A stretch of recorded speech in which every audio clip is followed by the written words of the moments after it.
Première thématique de ce soir consacrée, messieurs, à cette activité, cette intense activité de surveillance satellitaire autour des mines d'uranium du Niger. Washington et Paris, plus que jamais sur le banc des accusés.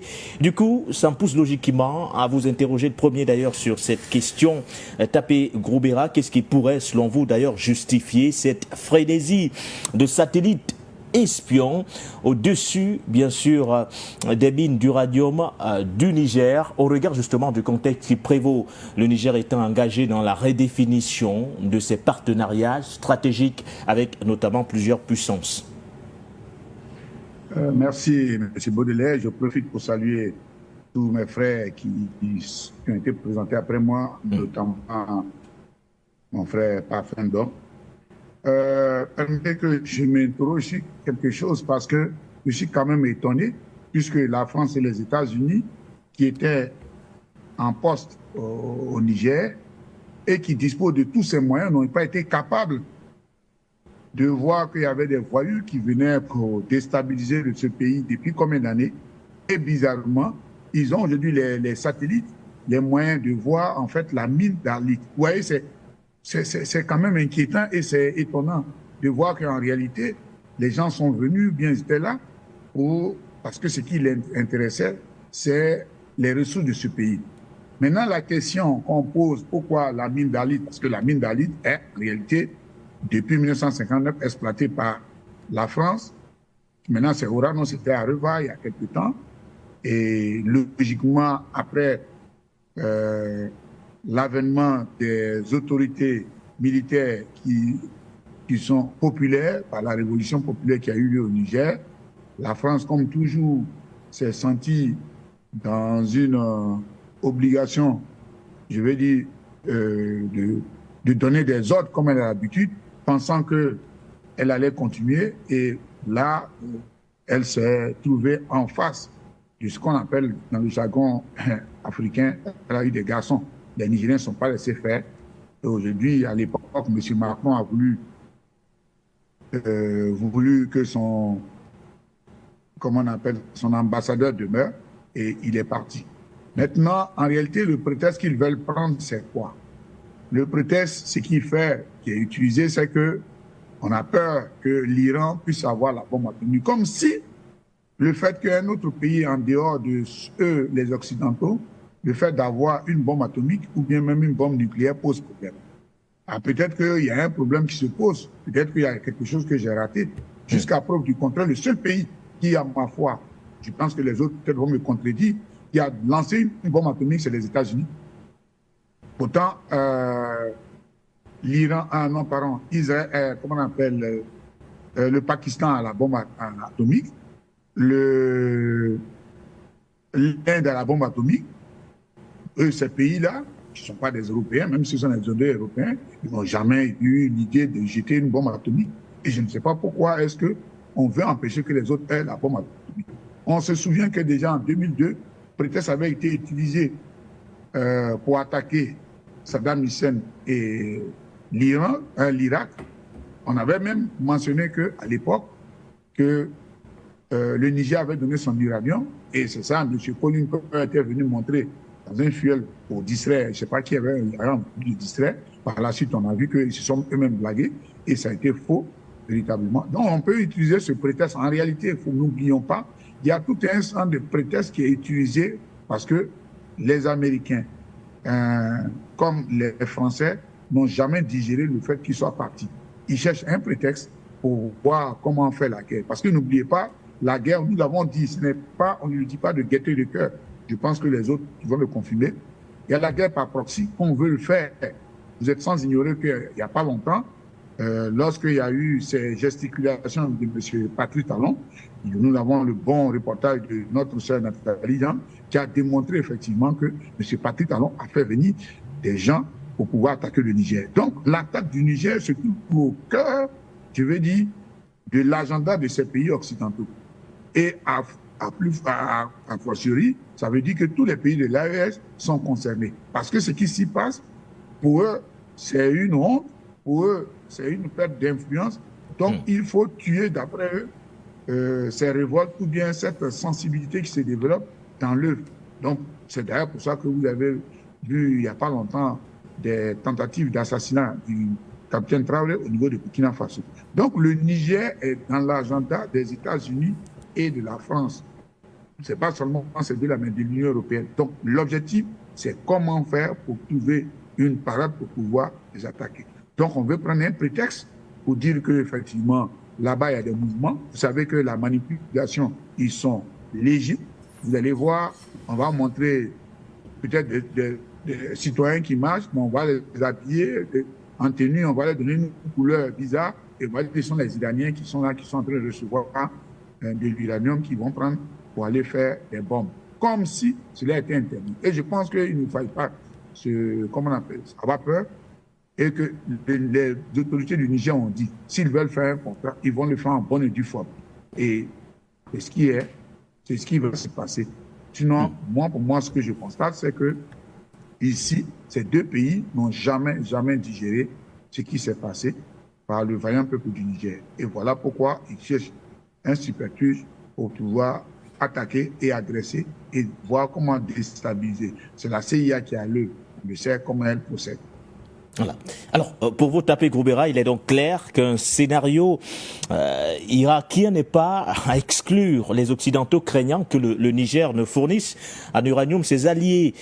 Parlant justement de ses principaux alliés, en particulier l'Iran, une fausse accusation d'ailleurs en ce sens, avait d'ailleurs servi de prétexte, vous le releviez il y a quelques instants seulement aux États-Unis dans leur guerre contre l'Irak, c'était au début des années 2000. Avez-vous la même lecture, voire la même appréciation de la situation, Yves et Ibrahim Bouka, au regard du contexte, parlant justement de cette frénésie de satellites espions au-dessus des sites miniers d'uranium du côté du Niger?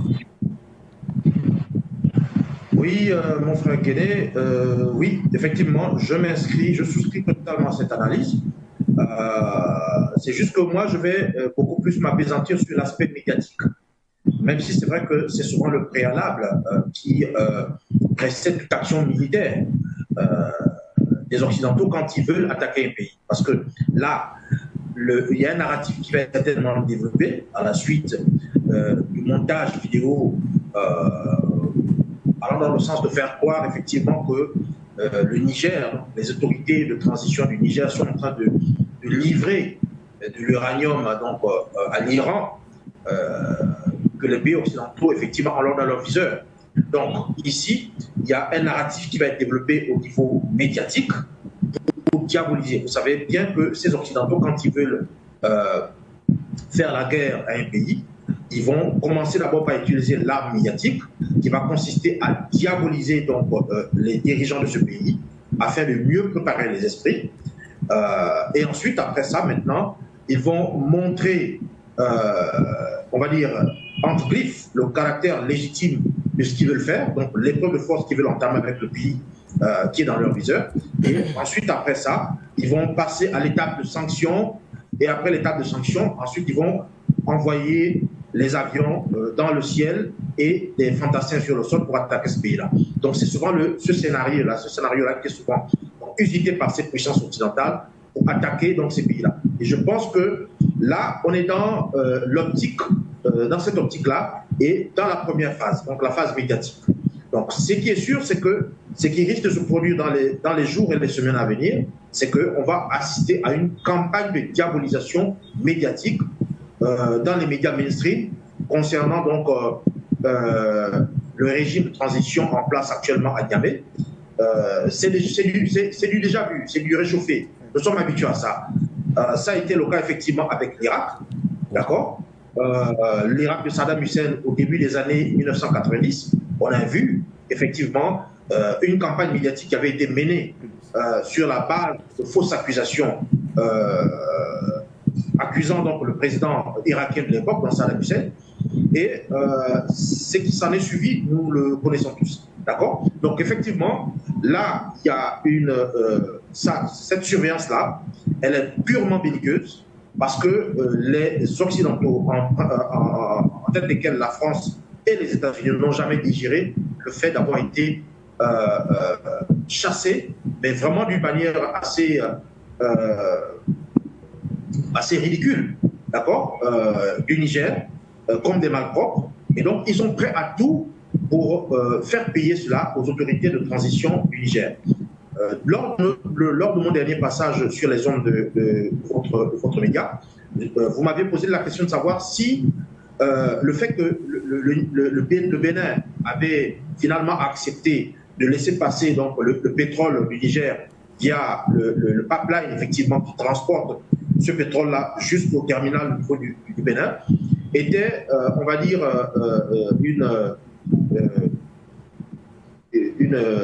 un retour en fait à des relations normales entre le Niger et le Bénin. Je vous avais dit que on va dire cette acceptation donc, du président donc, Talon par rapport à ce pipeline du Niger, donc pour transporter le pétrole du Niger. Vous savez que le Niger, c'est un pays qui est enclavé, donc a besoin de passer par les territoires intercalaires pour pouvoir accéder à la façade maritime. Donc, ici, je disais simplement que ce retour au calme devait en fait être de courte durée. Parce qu'en fait, derrière le Bénin et derrière le Niger se cachent des puissances rivales. Et ici, il s'agit effectivement du bloc occidental avec la France et les États-Unis, et de l'autre côté, la Russie et la Chine et l'Iran, qui sont les pays du bloc de coopération de Shanghai. Donc ici, cette accalmie devait être de courte durée, parce que ceux qui sont derrière Patrice Talon vont chercher un autre moyen pour pouvoir attaquer le Niger. Et voilà, je crois que ça n'a pas loupé. Nous y sommes. Voilà la nouvelle stratégie qu'ils ont mis en place. C'est celle qui va donc consister à diaboliser les autorités du Niger pour les faire passer comme celles qui financent le terrorisme, plutôt pas qui financent, mais qui sont quelque part un peu complices du terrorisme international, puisque l'Iran est accusé à tort d'être un pays qui favorise le terrorisme. Donc voilà le narratif auquel on va assister dans les tout prochains jours ou les toutes prochaines semaines concernant le Niger. Et donc, je souscris totalement à l'analyse de mon prédécesseur dans l'interprétation effectivement de cette surveillance satellitaire de l'uranium du Niger. Alors, à quoi rime cette surveillance satellitaire, patient parfait, dans mon regard justement de ce que vos copanélistes ont évoqué, le scénario irakien qui n'est pas à exclure selon ces derniers, Washington et Paris craignant justement que le Niger ne fournisse de l'uranium à l'Iran, avec pour objectif de se doter justement d'une éventuelle arme nucléaire. À quoi rime justement cette surveillance satellitaire, à votre avis? Je pense qu'il va être très difficile pour les États-Unis de déclencher une construction à base d'un narratif contestable qui puisse déboucher sur une opération comme celle qu'elle avait à partir de ce mensonge grossier depuis la tribune de l'ONU qu'elle avait opéré au niveau de l'Irak. Pour plusieurs raisons. D'abord, le monde a changé, cette espérance, elle est derrière nous, et elle a laissé beaucoup d'amertume dans la conscience de l'opinion mondiale, parce qu'en fait, l'opinion mondiale a bien constaté que même la grande Amérique peut utiliser des subterfuges aussi scrabuleuses pour déclencher une opération qui a causé des millions de morts. Et donc jusqu'à aujourd'hui, qui a déstabilisé toute une région jusqu'au jour d'aujourd'hui, et qui continue d'entraîner son lot de désolation et de morts. Premièrement. Deuxièmement, n'oublions quand même pas que la coopération se renforce entre le Niger et la Russie. Déclencher une opération comme celle que les États-Unis avaient déclenchée en ce temps-là contre l'Irak mettrait forcément face à face les armées américaines et les armées russes, par exemple. Ce qui n'est pas du tout dans l'agenda des États-Unis, une confrontation directe avec la Russie pour l'instant. Bon, donc je pense que... Mais si on balaie cette thèse-là aujourd'hui, on aura quelle lecture au regard justement de ces satellites espions au-dessus des sites miniers, du moins des mines d'uranium du Niger? Mais premièrement... Ont-ils du mal à digérer le fait que le Niger soit engagé dans la redéfinition de ces partenariats stratégiques? Quelle lecture pouvons-nous avoir, patient parfait? Oui, c'est jusqu'au bout. Écoutez, ils sont là dans ce qu'on appelle les collectes de données. Collecte de données. Ne vous fiez pas. Oui. Tous nos sites stratégiques, pas seulement au Niger, mais partout en Afrique, reçoivent la visite de ces mouchards du ciel. Je peux les appeler ainsi. Qui balaient de manière régulière tous les sites stratégiques en ce qui concerne, n'est-ce pas, nos minerais divers, pour en évaluer, un, les quantités qu'il y a sur ces espaces, deux, pour vérifier un site comme celui d'Arlit qui a été presque, pour l'instant, l'activité a été mise en berne depuis qu'Orano est parti de là, pour vérifier si une activité a repris et qui reprend l'activité, et quelles sont les quantités qui sont qui sortent de terre et vers quelle destination ces quantités prennent.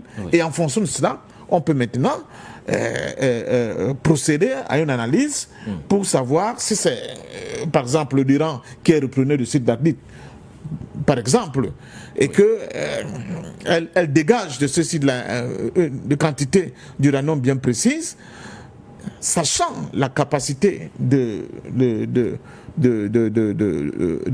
scientifiques ou bien des structures scientifiques iraniennes aujourd'hui, et le volume de leur capacité à pouvoir travailler cet uranium pour le rendre, n'est-ce pas, en uranium qui peut être exploitable dans le cadre d'une centrale nucléaire.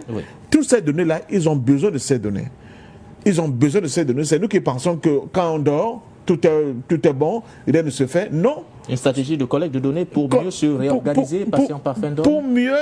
Pour mieux cadrer en réalité les intentions, à la fois commerciales, à la fois scientifiques, à la fois militaires de ses adversaires, et contrôler aussi ce marché qui est quand même un marché assez délicat de la vente de l'uranium dans le monde. Il ne faut pas l'oublier.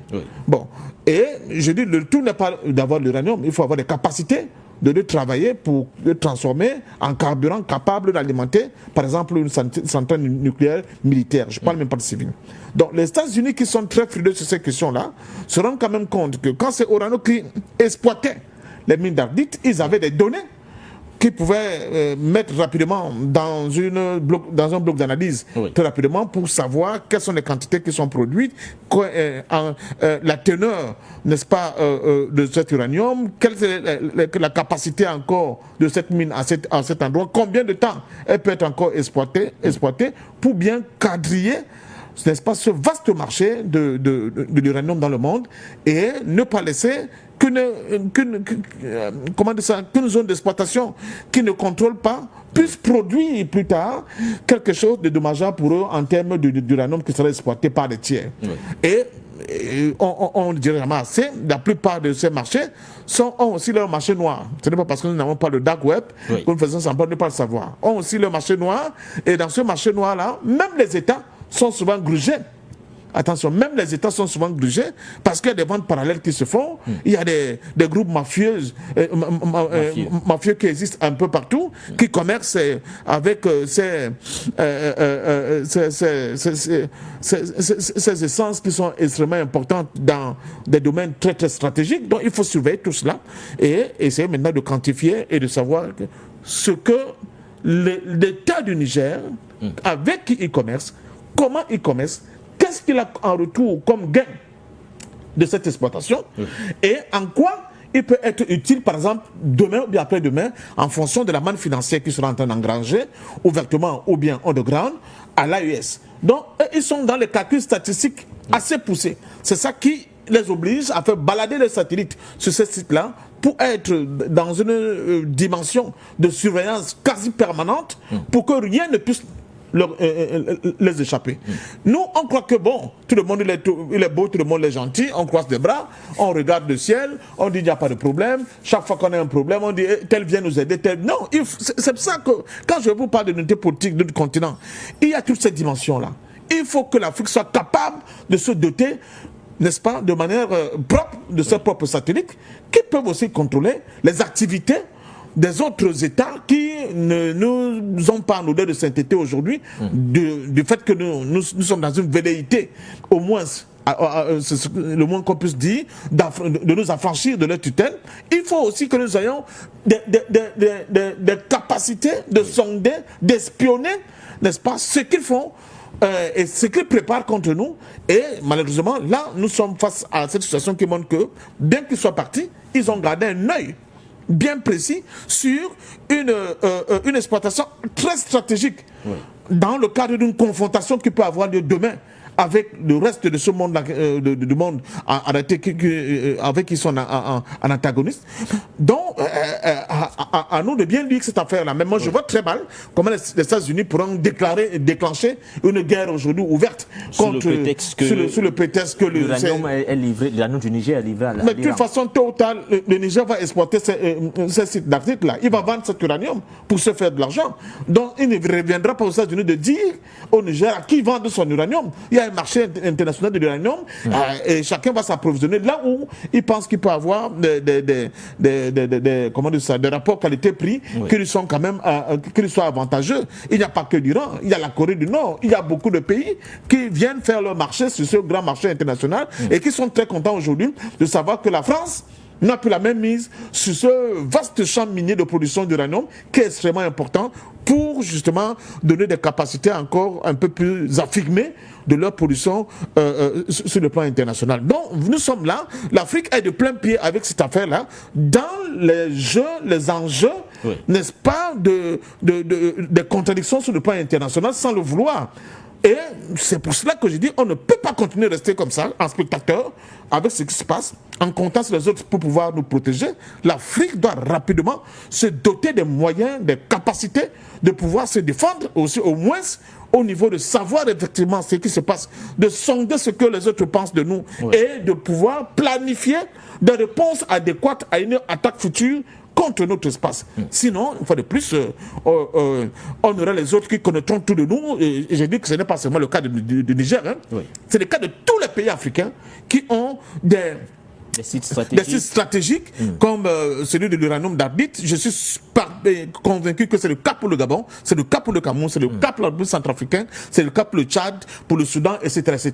Eux, ils ont ces données, ils les ont de manière chiffrée, statistiquement parlant. Nous, on n'a rien. C'est pour cela que de plus en plus, nous avons des gens qui continuent de penser et de considérer que nous sommes pauvres. Alors que si on avait ces statistiques, si on avait l'ensemble de ces données-là, peut-être qu'on se projeterait, n'est-ce pas, dans la sphère internationale avec beaucoup plus d'aisance, j'allais dire presque d'orgueil, parce que nous savons ce que nous valons et nous sommes capables, n'est-ce pas, de l'exploiter à bon escient pour permettre justement à nos économies, à nos peuples, eux aussi, de commencer à sortir de l'eau et de se débarrasser de cette misère endémique qui nous colle à la peau, tout simplement parce que nous n'avons pas les outils à la fois techniques, technologiques et scientifiques nous permettant, nous aussi, de nous hisser à ce niveau de compétition avec ces pays-là qui continuent de nous dominer. Merci à vous, patient parfum d'homme. Alors, est-ce que Omar nous a rejoint, Omar Amadou Issoufou?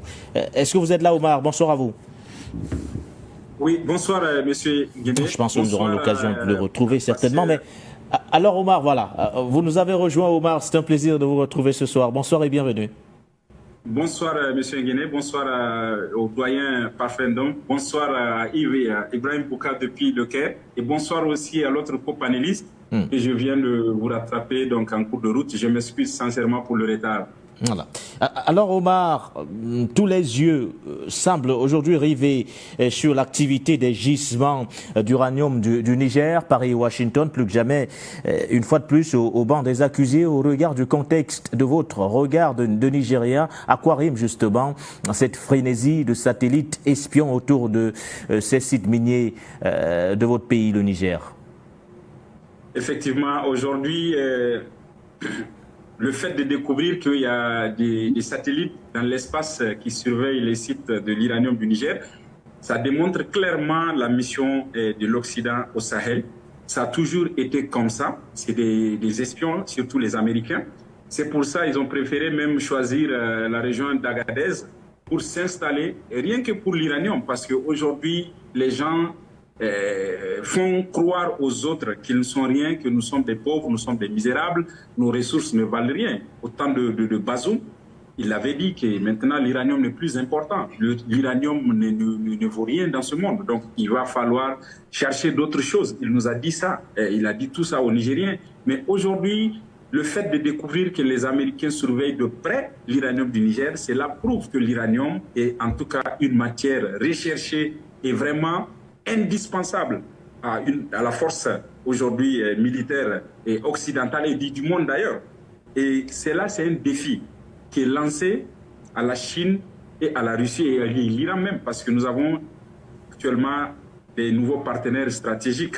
Donc c'est un défi que l'Occident est en train de leur faire en collectant des informations sur les sites et essayer de laver les consciences, essayer de mentir sur les régimes qui sont là et dire que voilà, l'uranium qui est produit au Niger est en train d'être exploité et voilà ce que ça sert, voilà ce qu'on enlève, le peuple du Niger n'a rien et c'est à travers cet uranium que l'Iran fabrique des armes pour attaquer le monde, tout ça comme ils ont fait à Saddam Hussein. C'est le même scénario qu'ils veulent faire. Mais cette fois-ci, en face d'eux, en tout cas, ils ont des poids lourds.